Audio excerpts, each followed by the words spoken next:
evening, we're going to be talking to Frimchy Geller, and which I'm very excited about. Frimchy is the daughter of Malach Kacenberg, who wrote this wonderful book called Malach's Cat.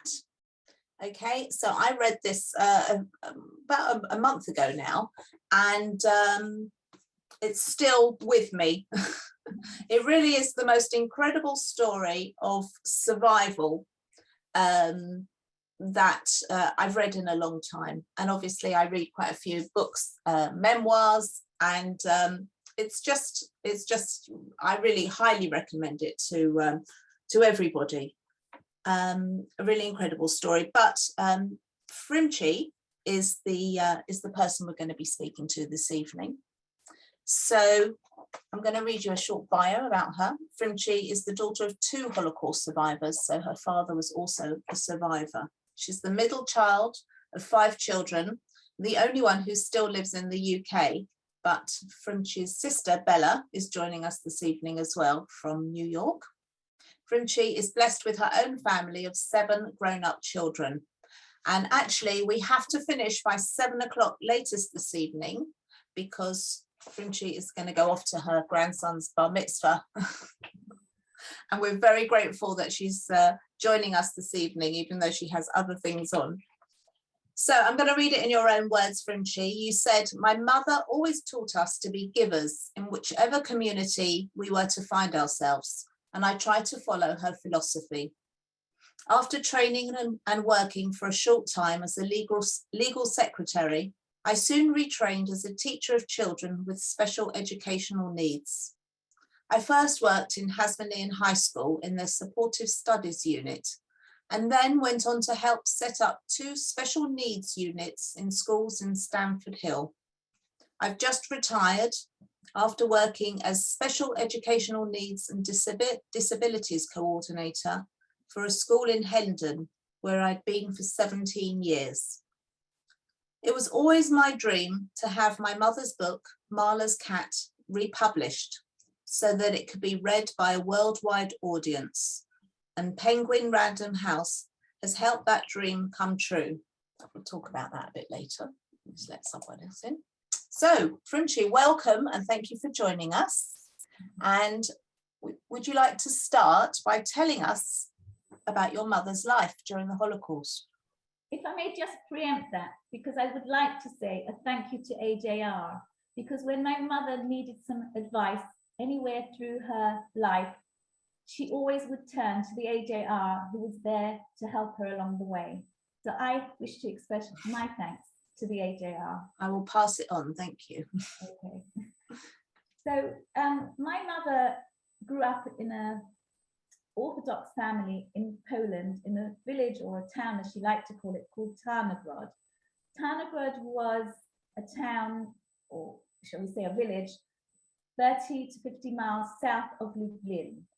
It had a very large Orthodox community, and my mother lived in a very loving home where she seemed to spend her childhood in a carefree manner, in the countryside in the summer, helping her uncle on the farm, and using her sledge in the winter, sledging down mountains in the snow. She was one of originally of 9 children, 2 of whom perished in childhood from illnesses that today would surely have been possible to cure. But she became the only survivor after the onslaught of the Nazis as they came into Poland. My mother had 1 brother, and the rest of them were all girls. Her father used to run an orchard. He used to hire orchards, and that's how he financed his family. But as things became very tough, anti-Semitism was on the rise, he and his 2 brothers made the trip all the way to Uruguay, to South America, because they felt there they could escape the obvious anti-Semitism that was taking place in Europe. The 2 brothers who were unmarried stayed behind in Uruguay, but my mother's father couldn't find the possibility to take his religious family to a place where there was no education, no Judaism to speak of, and he returned and unfortunately, he returned only to find that he and the rest of his family were not to make it through. My mother talks about weddings that she used to attend that often were on a Friday. People were quite poor, and Friday was a day that people could manage to make a festive meal. And the village was invited to attend after the meal, and they would sing and dance and go home with a challah, which was like the end of the party celebration gift that they would get. Life was simple, but very happy. But things began to become uncomfortable, and her brother would come home from school and say he had been beaten for no reason. And it was very hard to listen to the stories of these very unjust intimidations that were taking place, not just by fellow schoolmates, but by the staff at the school. And in the summer of 1939, my mother had spent the summer time with her uncle on a farm. And she talks of how she lay in bed that night and she had a vision of soldiers falling from the sky with rifles. And she wondered in hindsight whether that was a premonition of what was about to be. And sure enough, on the very first day of September 1939, the Nazis, the German army, did come and invade Poland, and Jewish life came to an end as it was known until then. My mother was no longer able to go to school, and people were brought in from all over to be accommodated in one family homes became 3 family homes. Her father was unable to work. There was very little food, and people began to starve. There was a curfew set up where you were not allowed to leave after nightfall. And life became very, very tough. But still, being young and precocious, she and her brother decided that they were going to try and see if they could forage for food outside of the ghetto. Unfortunately, though, they were spotted by German men, soldiers on horseback.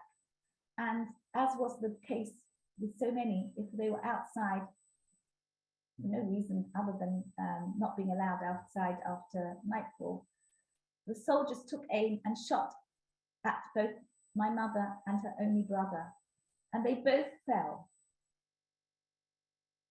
And my mother was sure that her brother had feigned death as she had.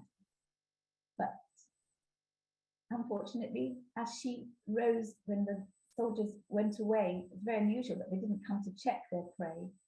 She found that her brother had died and had been shot out and killed. And she had to go back into the ghetto and tell her parents that their only son had died. But there were people around who knew that 2 Szorer children, my mother was, her surname was Szorer, and they knew that 2 Szorer children had been killed. And my mother took it upon herself to never go back into the ghetto because it was expected that there would be one person less in the Szorer family. And she removed her yellow star and she began to live life in the forest, foraging for food and knocking on village on forest people's doors, making up stories that she was a long lost relative and helping to do the household chores in return for some food, both for her to eat, but she would pack up some food and smuggle it back home to her parents who were by this time starving. And any time where she seemed to be in danger, a cat that she had befriended seemed to be there, either to warn her of danger or even once scratching the face of a German soldier who was about to find her hiding place. It was always there as a comfort. It was always there to send it was as if it was her guardian angel, and she named it Malach. And that's how she referred to this cat, which was always there at places of danger.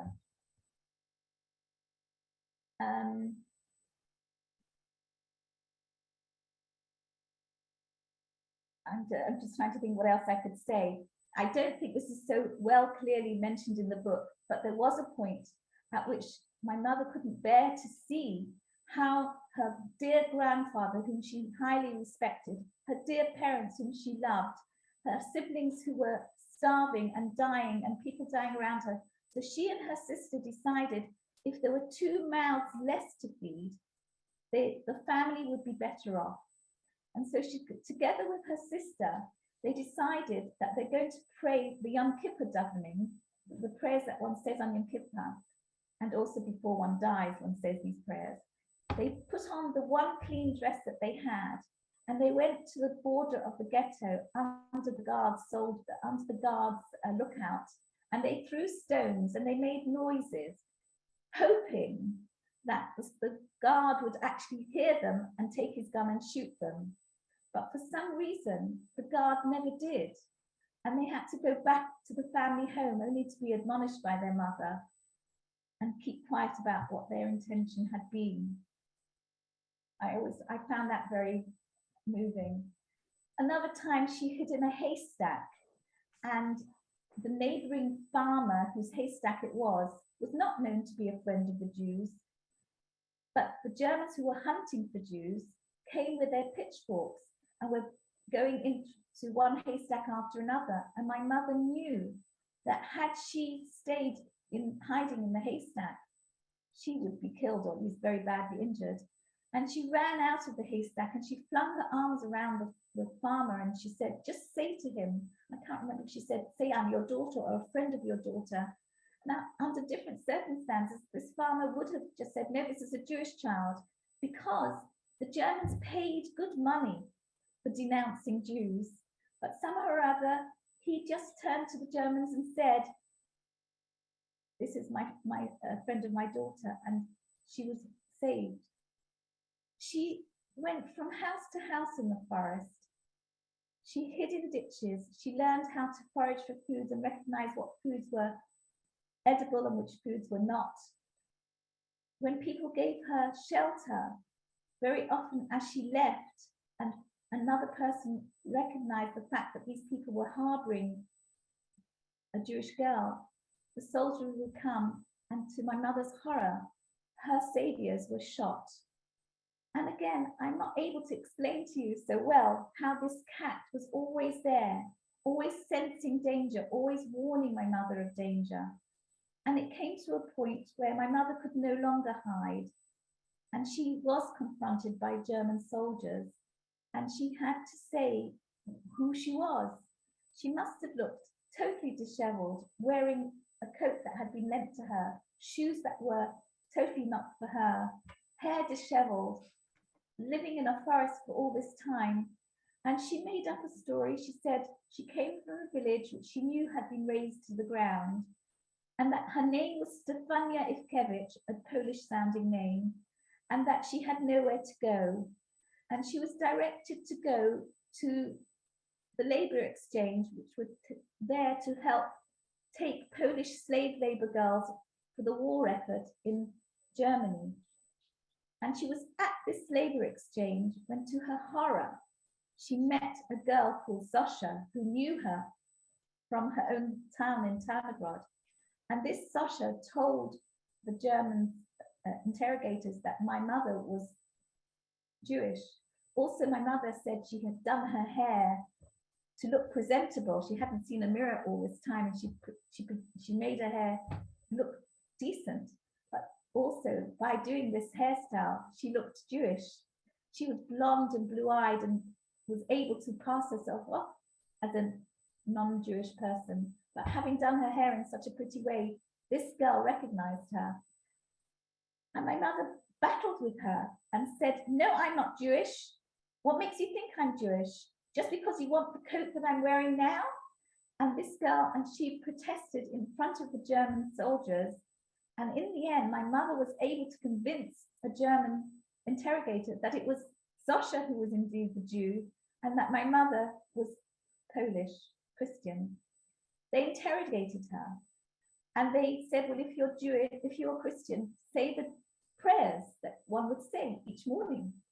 And my mother, who had been to a village school and not to an Orthodox Jewish school because her parents couldn't afford for her to go to a Beis Yaakov school, had sat each day listening to the Polish prayers, and she was able to recite them verbatim. And she also knew the Polish national anthem, which she sang. And, you know, Poland will survive, to the anger of these German officers, but they were convinced that she was indeed Polish. And the irony is that she was taken to Germany as a Polish slave labor girl. The cat accompanied her, and the cat was with her all the time. And she worked as a chambermaid and a kitchen help in this German hotel, never showing them that she understood German, even though her Yiddish was enabling her to understand what was being said over the radio broadcasts. And these radio broadcasts talked about how each of the countries were now Judenrein. There were no Jews left in this country, no Jews left in that country. And Hitler actually, in one of his broadcasts, said, if I am successful, there will be not one Jew left in Europe. And should there be one Jew left in Europe, I personally will shake that person's hand. And my mother was convinced that she was that very last person who was a Jew. Amazing. Still alive. Frimchy, the word chutzpah comes to mind when you're talking about how your mother managed to survive. I mean, you know, she was your mother, but she was a child at the time. She was a child. She was 12 when the war began. It was amazing. She was a young teenager as all this was happening. The horrors that she saw unfolding in front of her very eyes. The people who were shot in the forest who had tried to be part of a partisan group. It didn't matter who you were, where you were, what age you were. It was going to be that the end would be death. And I forgot to say that her sister managed to smuggle a letter to her to say, Malach, don't come back to Tarnogrod, because if you were to come back, she had the feeling that she was seeing that people were being rounded up and being deported. And if you are already not in Tarnogrod and you're surviving out there in the forest, it's better off that you survive, because I don't think we will. And that's how my mother, although she often said her heart wanted her to return to her family, but her head said she must stay away. Yeah. So, I mean, I didn't, unfortunately, I never got to meet your mother, but I know many people, AJR did know her and said she was a wonderful lady, but she sounds quite tough. I think she had an extraordinary will to survive. She had an extraordinary will to continue what she had felt was a wonderful opportunity for education, and she felt cheated out of the ability to continue learning. She was fascinated by geography, by history, by nature. Even as she lay under the forest trees, she always would look up and marvel at the beauty of God's nature and how she just wanted to continue to live in this world. And she had an instinct of survival. And another thing that she mentions in the book, and to us only later, that she wanted to record what had happened because she felt that what was happening was unreal. Couldn't possibly be that people could be so cruel. I used to say to her, Mummy, why didn't you go to a policeman and say people are trying to kill you? This was me asking her as a child, and I couldn't understand that she answered me, because the policeman would have killed me. We were brought up in England that if you wanted to know how to get from one place to another, you asked a policeman. In those days, there were policemen who were on the beat, or you could ask the time if you needed to know the time. And my mother was telling me that no, policemen were the very people who were out there looking for you to kill you. It didn't make sense to me. Yeah, the way she knew it. I mean, she didn't trust anybody, did she? She didn't trust anybody. When she was in the hotel, even after the war, when she was going back to Poland, she still didn't tell anybody. No, you know, that she was Jewish. She was too frightened. And this that you pick up, the fact that she couldn't trust, I think she was never really able to trust people at face value throughout her life. Right. She always had a suspicion that people were not necessarily exactly who they said they were. And yet She was yearning, yearning, yearning to meet somebody who would have known somebody who knew her from Tarnogrod, but there was nobody, because Tarnogrod was totally destroyed. And every single member of her family, her uncles, her aunts, her grandparents, her cousins, anybody that she ever knew that she had been to school with, anybody at all who ever knew Malach Szorer, doesn't exist, never existed anymore. I can't quite comprehend it, because I know lots of Holocaust survivors, but I don't think I know another who was left so bereft of everything and anyone that they ever knew. Yeah. There's nobody left. And so the fact that my mother spoke, and this is something I wanted to say, I had two amazing parents. Unfortunately, both died 4 years ago. My father's experience was also horrific. His family tried to escape to the east, also from Poland, but the Russians who invaded Poland from the east took undesirable Jews and brought them to Siberia to work in their labor camps. But my father had survived with family. And even after the war, unfortunately, his parents both died in Siberia because they were giving clothing and heat and food, whatever sparse nature that was, to enable their children to survive. But my father had companionship throughout the war.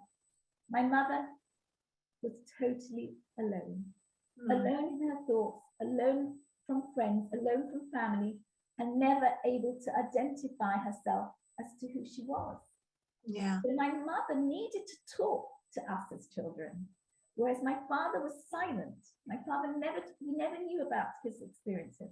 People say people didn't talk about the Holocaust, but my mother did talk to us. She wanted us to understand the amazing family from which she had come. She had no pictures to show us. She had nothing tangible, no book, no paper, no nothing. She was just the very person that came to Britain in the clothes that she had. She had nothing. So in order to give us an understanding, she had to talk.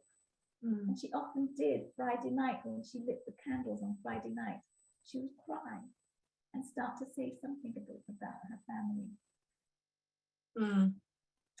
It's so, yeah, and that's so interesting that because everybody's parent deals with it differently, and both of your parents, each of your parents dealt with it differently, but the way you explain how your mother behaved makes perfect sense, because she had nobody to share it with, and it's terribly sad. Has anybody in the family gone back to Poland? So I just want to say, let me just recap a little bit about the family, the hotel in which my mother worked. Yeah. My mother actually left on good terms. She showed them the case which she had packed, because she didn't want anybody to stop her on the way and say that she had stolen, which happened a lot after the war. People who had been working for others and were liberated felt that they could go and loot the houses in which they had been living. My mother never took not one item, and so she was stopped, and she had been her case, whatever she had with her, was searched. There was even a letter that had been written by the hotel owner to say that my mother hadn't taken anything. And then she was eventually in Feldafing, which was a German refugee camp, and came from there to England. I can't remember now what you asked me. You asked me a question and I wanted to answer it. I can't remember either. No. Don't worry. I'm so sorry. I'm so sorry. Did anyone go back to Poland? Yes, thank you, Bella. So whilst we were children growing up, it was the last thing that had ever entered my mother's mind. But after my youngest sister, Bella, got married, my mother resolved to write her memoirs. We kept saying, you've got so many miraculous stories, and I don't want to tell you the miracles, but I can tell you my mother had such resourcefulness, resilience, and wit and quick-wittedness to get her out of all the scrapes that she found herself in, and she was always alone. when Bella married and she found herself in her home, in her house, in the home in which I grew up, with her memories, she felt this is the time to write. And one Purim, she came to my house to join us for the Purim meal, and she brought me, amongst the shlachmanas that she brought a file with, I think, 40 pages of handwritten notes. And she said to me, this is the beginning of my book. I'm going to tell the world what happened, because if I don't write it down, people will never believe that this could possibly happen. They'll say it's a fairy tale story, but it happened to me and I'm going to write it. And she did try to go to different publishing houses with her notes, but it wasn't enough. And in those days, I think it wasn't interesting. I think people were building futures. They weren't looking back. What year was it, Frimchy? I'm going to say, so she must have started. Bella, I don't know if you're muted or not muted. What year did you marry? I married 73. She married in 83. 83. You married in 83. And Mommy started to write only at about 87, 88. Okay. So it didn't go so quickly because it needed to be expanded. It wasn't a book, it was lots of little notes. Eventually, though, on one of the occasions when my mother went to the United States for one of my siblings, a simcha there, I can't remember if it was a wedding or a bar mitzvah, she took these very much more full notes, but still not in book form quite, to a small publishing house in the United States called CIS. And they looked at it and they felt that it would be part of a group of books that they called the Holocaust Diaries. And with the help of an editor, they put together my mother's memoirs. It was mostly written by my mother, typed by my sister, and my sister had to type and retype and presented to this small publishing house. And it became one of their 10 Holocaust diaries.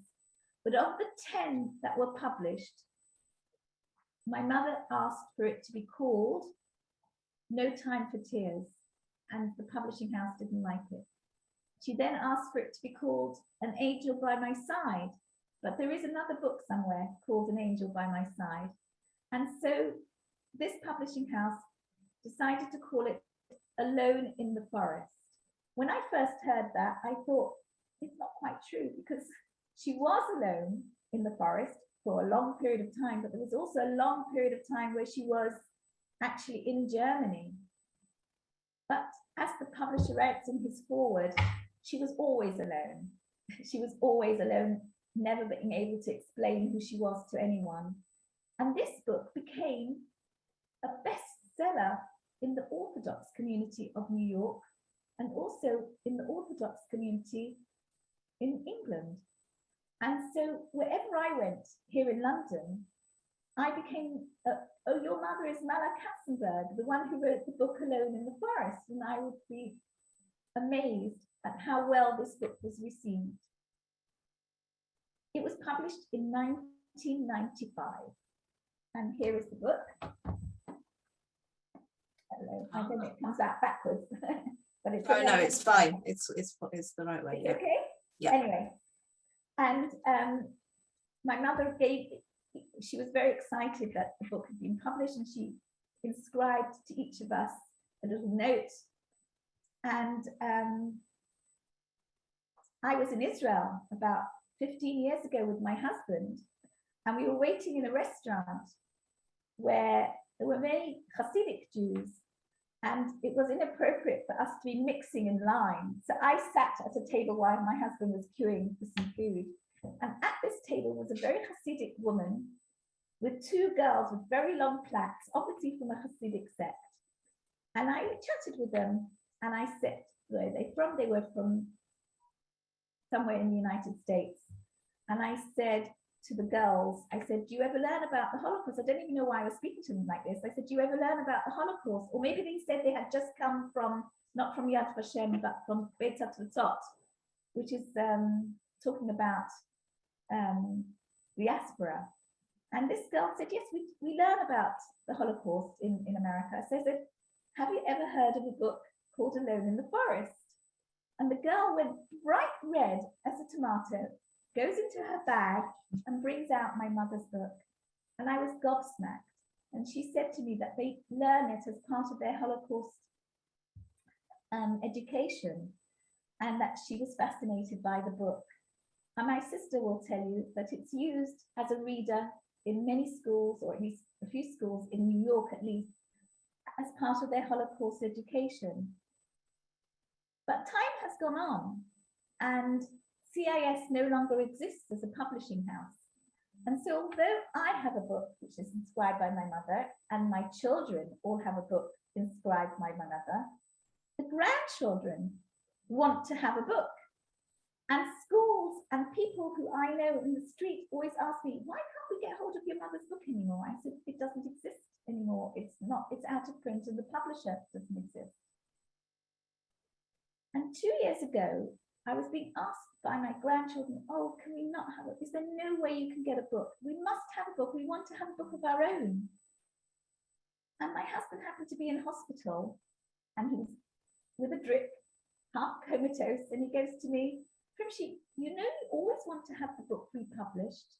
Why don't you ring Penguin and see if they will take the book? It was such a bizarre comment. I said, Tony, my husband is Tony, why on earth would a non-Jewish publishing house want to have a publication of an old memoir? They won't be interested. And he looked at me and he winks at me and he said, if you don't try, you'll never know. And so being so interested in getting this book republished, I used my smartphone and I put in Penguin and I got a number and I rang the number and I started to say I have a memoir of my mother who wrote a book with her Holocaust story, which is quite unique. Is there anybody I can speak to about having it republished? And they waited a while till they put me through to somebody. And I began to talk to this lady and I said, my mother wrote an extraordinary, my mother's memoirs of the Holocaust are quite extraordinary. In many ways, it can compare with Anne Frank's diary because it's a story of a young girl who survives the war and sees it unfolding in front of her very eyes and survives not with her family hidden under the floorboards, but survives both in the ghetto and in a forest and having to use her wits and has tremendous resilience and a miraculous cat that is with her at all times of danger and eventually goes to Germany. And I said, compared to Anne Frank's diary, which I had to read as a child, it has one thing which is making it even more extraordinary than Anne Frank's diary. And that is that when I, as a teenager, read Anne Frank's diary, I flung it across my bedroom and said, how dare she die? She went through so much and she survived right to the end of the war. How dare she die at the very end? I said, my mother didn't die. My mother survived. And my mother survived to write her memoirs in this book. And I must have done a good sell because the lady at the other end of the phone said, sounds remarkable to me. Can you send me a book so that we can evaluate it? I said, well, I can't because I've got the book, which is my mother's book, which is having her inscription to me in it, which I'm not going to send you. But there are no other books. So she said, well, how can we evaluate it? So I said, you can do what everybody else does. You can go online and go onto eBay and you'll see that there are people who are selling it as a second-hand book. I thought I'd never hear from her again. I was sure I'd never hear from her again. But about 6 or 7 weeks later, I get a phone call. Is this Frimchy Geller? I said, yes. She said, this is Penguin. We got your book. It came in the post and nobody in the office wishes to put it down. They are all fascinated. It is the most extraordinary story we want to publish. And I was quite taken aback. And I said to them, there's still some legal niceties because my mother had signed a contract with CIS and I wasn't sure whether we could or we couldn't. And they looked into the legal niceties and they said, no, you can go ahead. It doesn't seem to be a problem. and it should have been published last year in 2021. But we did find the original publisher, and he felt that he still was owed his dues. And so we took a little time till we could resolve how we would share the republishing rights. I have the copyright, the family has the copyright, but the publishing rights we shared with Penguin and CIS. And I then had to speak with CIS, with Penguin, to say, I don't want you to change anything in the book. So she said, well, we will edit it for a broader audience, because it's not for a Jewish audience, it's for a worldwide audience. So I said, yes, that's exciting. That's exactly what my mother would have wanted. So she said, yes, so we'll have to translate where your mother says Hashem, we'll put God. And where your mother says Kapitlach Tehillim, we'll put Psalms. And where she has a bracha, we'll put a blessing. And I said, no, you can't do that. Because if you take away the Yiddish and the Hebrew expressions from the book, it's not going to sound as if it's coming from my mother's tremendous faith and her orthodox outlook in life. And if I'm true to my mother, I can't take the faith out of the book. And it took me a while, and I've got over here all these editions where all the Hebrew words came, and we sat there and we put a much bigger glossary at the end of the book where all these words are explained, and we've kept it faithfully to the original text. But then came the big question. They didn't want to call it Alone in the Forest. They said that is not going to catch the eye of a secular worldwide audience. We have to do something that's more catchy. And they decided they wished to call it Malach's Cat. And I felt a little uncomfortable because I've never spoken, the way we are brought up as Orthodox children, we never use our parents' first names. And I don't ever, she's always mummy, not Malach. But I spoke to my rabbi, and he explained that so long as I don't change the text, the title was never my mother's title, so that's okay to change. And it was to be published to coincide with World Holocaust Day 2022. But not only that, being a publishing house that is worldwide, it got put in catalogues that this was a book that was about to be published. And catalogues are read by not just British readers, but by European readers. And what has really amazed me is how, one by one, 10 different European countries have asked to publish the book in their own language. So we have Germany and Holland and Poland and Hungary and Bulgaria, and Romania, all of whom have contracted to translate the book and publish it in their own language, keeping the glossary and all the Yiddish and Hebrew, and one by one, they're coming out in all these countries. And the most recent one to approach us is China.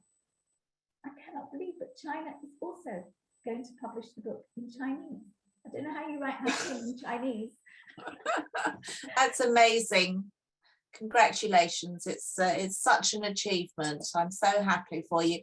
Let me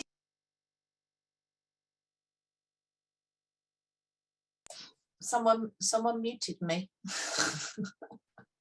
You're muted as well. Can we unmute Frimchy, please? I'll unmute you, hopefully. Can you unmute yourself, Frimchy? Because you're I don't know how I managed to mute you. Anyway, I've unmuted myself. There you go. So when we talk about your mother's chutzpah, well, because obviously I have my book that I've also had published, and I went to talks by agents, and when I was thinking about writing and how to get my book published, and it's like, oh my gosh, you can't approach a publishing house yourself. I mean, never mind Penguin Random House, like the biggest one ever. Like, no, you have to go through an agent, and you have to basically just accept everything and you know, do whatever they say, and there you are, you've got almost everything you ask for, and you know, amazing, just phone them up. You have to write a letter, and it has to be this many, double spaced and whatever, blah blah blah, and you just phone someone up. Now, what you explained, Deborah, what you're saying to me now is exactly what happened to my mother, right? Who was the author who tried to approach different publishing houses here and was getting just the same comments from people and publishing houses, and said she would never do it. She will never manage it. And I also didn't believe that she would manage it. But, well, you know, I just think sometimes somebody needs to come along with a bit of, you know, get up and go and. Oh. No, somebody else in the house will answer the phone. That's okay. That's my phone. I'm just wondering while you're talking. I mean, I didn't actually think this while I was reading the book, but do you think that the cat was actually symbolic? I mean, was it actually there? Or could your mother have possibly imagined it? When we were children, my mother would often talk about the cat. Did she talk about it being as often as present as it was throughout this book? I don't know. She often did talk about the cat. I wonder, when you're so lonely and so desperately lonely and have nobody to talk to, nobody to share your thoughts with, nobody to talk to, was it always there? Or was it sometimes that she wished that it was there? I can't answer that question because I don't know. But did it actually exist? I'm absolutely sure it existed. Did she call it Malach because she felt that it was there for her? Yes, she did. I can't tell you if it was there all the time in the way that it seems to have been all the time, because that's not really how I remember Mummy telling us all the stories. She was mostly talking about the miraculous way in which she survived, and how she always had an answer to any situation. I can't understand how she had the wit, the resilience, the wisdom, the chutzpah, the understanding of how to present herself in each situation. When she didn't get letters, as other slave labor girls were receiving letters back from home, and she didn't get any letters. So she first walked miles and posted herself letters, and then she remembered the name of somebody, and she wrote to this man explaining that she was his wife, that had injured her hand, and therefore her handwriting had become different, and that she was alive and well and working in Poland. And he wrote back to her. So she started to receive letters. How do you think of such things? How does one, you know, in each situation, how does one think of extraordinary things to get you out of danger? I remember she went to someone's house, and didn't she tell them that she was their granddaughter or goddaughter? Right. Or in the forest, she used to go to forest folk and make up stories that she was a long lost great niece, and this lady who was only too pleased to have some help in the house really believed that she was her long lost granddaughter or long lost niece. She had an amazing imagination, and was able to use it to her advantage. Absolutely. But when you say she was brutish to this Szorer, I think that's the only time she did something that was hurtful to somebody. Just explain that was the girl who she kind of set up at the end, who was going to reveal her as being Jewish, and she turned the tables on her, and then she the other girl got taken away and never seen again. The other girl got taken by the Gestapo as a suspected Jew, and my mother was let go. Yeah, that was the only time I think she actually was harmful to another human being. All the other times she was just surviving and doing the best that she could, and she gave of her best in the hotel. And I wanted to say that the hotel in which she worked, the two owners of the hotel had written to my mother each year. I can't remember now if it was Christmas time or if it was New Year time, Rosh Hashanah time, but they wrote to my mother wishing her well. And then about 15 years ago, she was visited by the two sons of the hotel owners, who were so happy to see my mother settled as an elderly woman herself, who had survived really through their accommodating her through such extraordinary times. And they were happy to see that they had been instrumental in helping a Jewish person survive.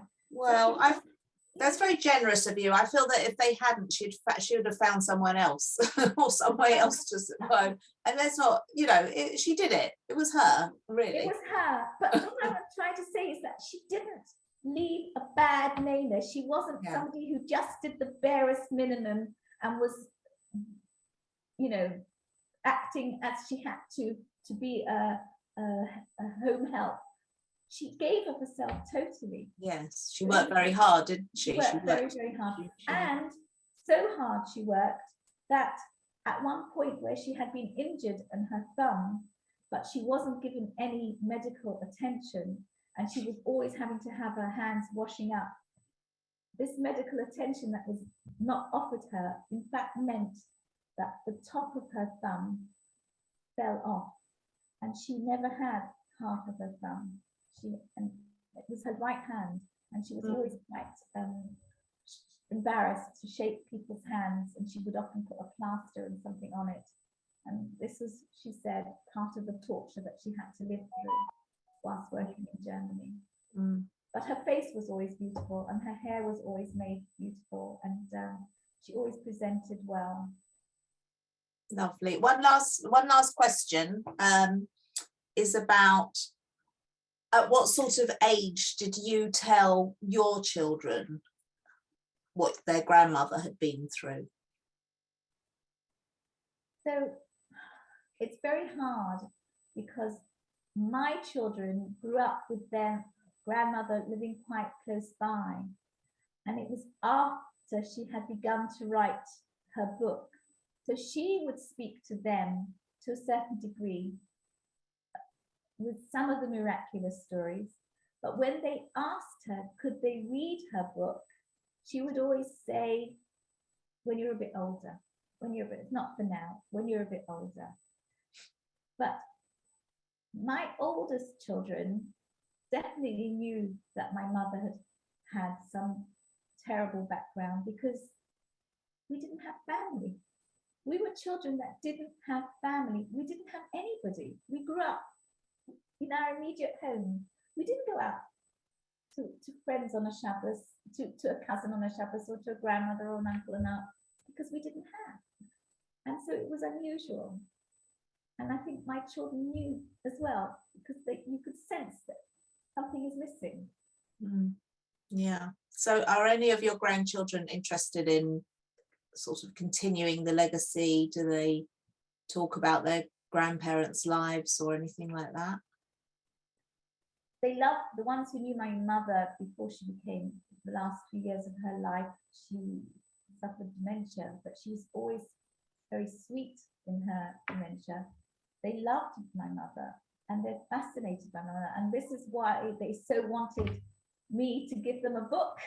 And I had no book to offer them. And they all, even now, the ones who've come for the Bar Mitzvah, can we see Malach's cat? And I've shown them this book, and I have to ask the publishing house if they will sell to me at a much reduced price so that I can give to my many grandchildren a book of their own. And yes, they are interested. In fact, when they have, just now, one granddaughter who arrived this afternoon said to me, she's doing English GCSE and she had to give a presentation for speaking and listening. And so she spoke about her grandmother. Oh, that's wonderful. That's wonderful. And also they should offer you an author discount, because I buy copies of my own book when I do talk, so you should. But I'm sure sure they'll they sort you will. out, don't worry. Right, so unfortunately, I'm very sorry, but it's been so fascinating. We don't have time for questions, although I saw, Ros, you put something about I'll ask someone. Did we have an early question? We have got one question. Okay, go on. And it's just about the cat's plight. So Kathy would like to know more about how the cat got to England and what happened then, as there was no mention of it in England, yet she saw it shortly before her marriage. And that's when so it appeared once, but it disappeared. It seems as though once my mother met with my father, whose name, very interestingly, and I never thought of it all these years, but his name, my maiden name, is Kacenberg, which means Cat's Hill or Cat's Mountains. It has the word cat in it. This K-A-C in Polish is pronounced cats, so it's Kacenberg. Okay. This is why I say, whilst my mother needed the companion and needed to have an angel as a guardian, the cat was there. But when she no longer needed it because she set up a family of her own, it seems to have vanished. I want to tell you a lovely story, if I may. So my mother met with some distant relatives over here in England who told her that in a yeshiva in the East End, there was a survivor from Poland. And if my mother were to go to this yeshiva, she may find out a little bit more about what had happened in Tarnogrod. So she so desperately wished to know and went to the yeshiva and met with this man. And my mother would say very coyly to me, he wasn't very appetizing.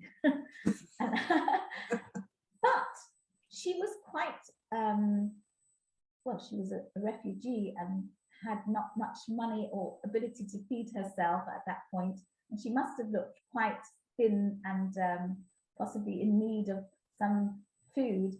And another yeshiva bacher, another boy in this yeshiva, came out and met her and said, would you like something to eat? And my mother must have said, I wouldn't mind. And this yeshiva bacher, this young man, went back into the yeshiva and brought out a plate of sandwiches for my mother. And that was my father. Oh, it's a lovely story. And that's very nice. That's very nice. Frimchy, thank you so much. And I would again highly recommend Marla's Cat. I really enjoyed it. I mean, it's fascinating, but it's an easy read as well. I mean, it's yeah, it's great, very readable, unputdownable, I think is what they say. And I believe for wish you Mazel Tov on the Bar Mitzvah, but I think you want to read a couple of poems that your mother wrote to finish off. Yeah. So this is a poem that my mother wrote called My Dear Old Home, and it expresses her feelings, and I think you'll enjoy to hear how she's written it. It goes like this. Oh, where are you now, my dear old home? Do you still remember me now that I have gone? Gone but not forgotten, no, I never shall. That narrow flowing river and our own little well. Are you still standing, dear lasky tree? If you are now shading others, please don't forget me. How I wish once again I could roam my home streets with family and friends so close by my feet. Wonder I would all day and night and keep on looking to the left and to the right, still hoping to meet one that I knew, forgetting the time is long overdue, searching for my dear ones in those narrow turnings, so putting a stop to my long-lasting yearnings, when at least one friend would suddenly appear, and together we would shout, how do you do, my dear? Let others forget, but me I shall never. Those memories in me will remain forever. I just think that says it all, really. Lovely. Yes, lovely. Is there another one, or? There is another one. I don't know if I should read that one. It's a bit longer. There's a part in the book where my mother is hiding, and she notices two soldiers unloading the loot that they have just taken from the bodies of Jewish women that they have just shot dead. And my mother is listening to them, and she understands the German because of the Yiddish, and they are marveling at this jewelry that they have stolen off bodies. And she couldn't come to terms with what they were doing. And she wrote this, and I'm going to just read it because it's quite poignant.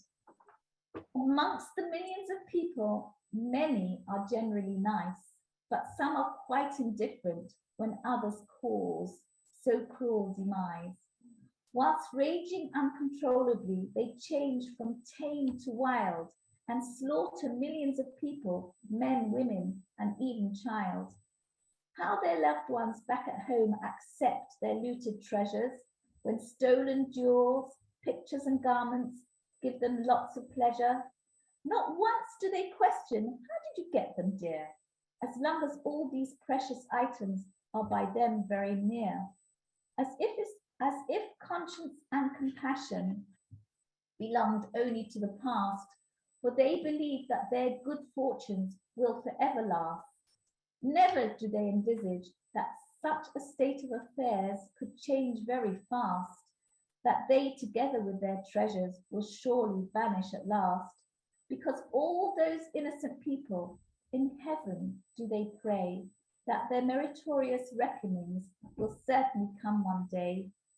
So let this be a lesson, people big and small, when they will at last remember that humans are we all. That's very poignant. Thank you so much. Right, well, we're going to say goodnight then, and we're going to leave you to rush off. Thank you. To your simcha.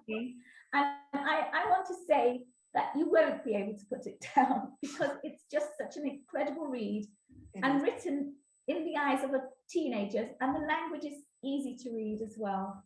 Yes, absolutely. I agree. Lovely. Well, thank you so much, Frimchy. It's been lovely chatting with you. Lovely to chat to you, Deborah, too.